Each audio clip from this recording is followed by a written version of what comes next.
This painting was made using only 2 colors plus black and white, and no, they do not include blue or green. Can you guess the 2 colors? In this video, I'm going to share one of the best ways to study color context, which is painting with limited palettes instead of going full spectrum right off the bat. So to explain how I mix this green without blue, let me start with some context and show you the most ambitious color chart I've ever created. This here is my really big color chart. This took me about 40 to 60 hours to paint. I painted this manually using oil paints as a way to understand how to mix color. You can mix the same color using different colors. And that's also kind of cool, right? So I think I want to show green because I don't actually even own greens anymore. Let me get my gouache set out. Okay, so gouache is just an opaque watercolor. So I want to show you some interesting palettes. So I'm going to take out my essential colors and then we'll try adding to them. So with these specific primaries, I should be able to mix any color, okay?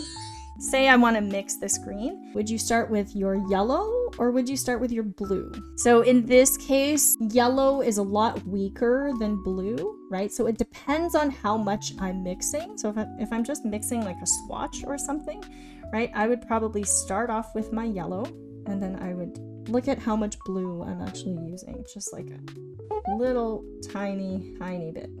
So I'm using the 2 brightest colors that I have to get this green. So you can see that this green is slightly warmer than this one, right?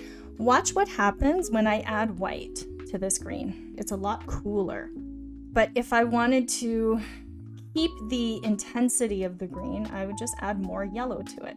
Let's say you're painting something natural and you have a green and then you add white to it to lighten it up, and then what happens to it? It doesn't look natural anymore, right? Like this doesn't look natural. This looks somewhat natural. So the more white that you add to a color that already has yellow in it, you have to add more yellow to adjust for it. If I wanted to mix this green, which is very unnatural, I would put more of this blue into it. And it looks like that green that I have is slightly cooler, so I would add a little bit of white.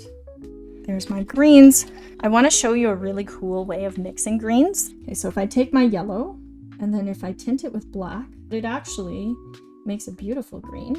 So this green may not look very bright, but it's very natural. I had one of those like mind-blowing moments when my painting teacher was like, you don't need blue to mix green. And my head exploded. I was like, what? Okay, so those are 2 shades of green. You can see that they were mixed with black.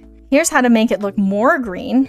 If I took the opposite color and I put this red right next to the green, that looks a lot more green, right? And typically if you're using a really saturated red like this and you're trying to do like a complementary palette, you don't want to use like both super bright colors because then it kind of looks like Christmas. I recommend make one color more saturated and then the other color less saturated. Or you can use more of one color and less of the other color. So now look at that green. Before, this green looked quite a bit duller than this green did.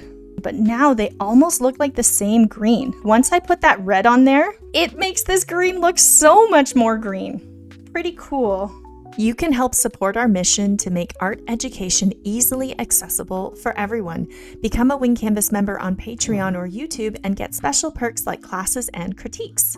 So why don't I show you some of my gouache artwork and then I can tell you my approach for mixing them. So believe it or not, there is 0 green in this painting.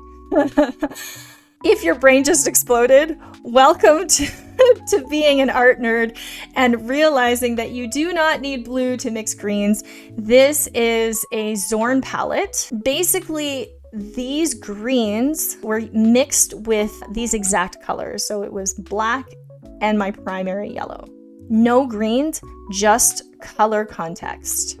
Yes, I am a color wizard. I love that term. I am like obsessed with the Zorn palette, so I have a few videos on it. I have a skin tone tutorial where I painted Oprah in the Zorn palette. You can see like you can get very, very realistic skin tones by just using red, yellow, black, and white. Which yellows and which reds do you say? It doesn't really matter. You can experiment. Basically, if you use a primary red and a primary yellow, you have the largest range of color. Let's say that your red is like a cadmium red, which has yellow in it, and let's say you're using a yellow that has reds in it, right? You're gonna get slightly less range with your colors, okay? But it doesn't really matter. As long as it's a yellow and a red, you can use the Zorn palette.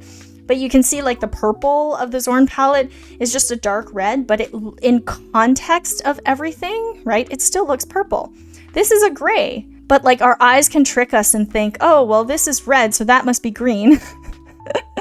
Right? So if you look at this side of the color wheel where all the blues are, it's actually just grays. But it makes a wonderful, wonderful skin palette. These are some color balls that I painted in an art mentorship class. We were studying portraiture. Basically, we translated that into some studies of a face, right? And you can see this skin tone, it's got like the cool on one side and warm on the other side, which gives it dimension without too much of a value shift, which is really cool. Have you tried using a limited palette like the Zorn? Let me know your favorite palettes in the comments below. I'm always looking for different ones to try. And if you want to learn more about color, check out our color theory playlist and additional resources in the description of this video. Join a virtual art class in seconds and learn live from Wing Canvas instructors. Enjoy weekly assignments, individual guidance, and real-time feedback on your artwork so you can create like a fearless illustrator. If you learned something new, please like and share this with a fellow art nerd. If you love receiving quality and free arts education, subscribe. Here's a couple other videos you can check out next.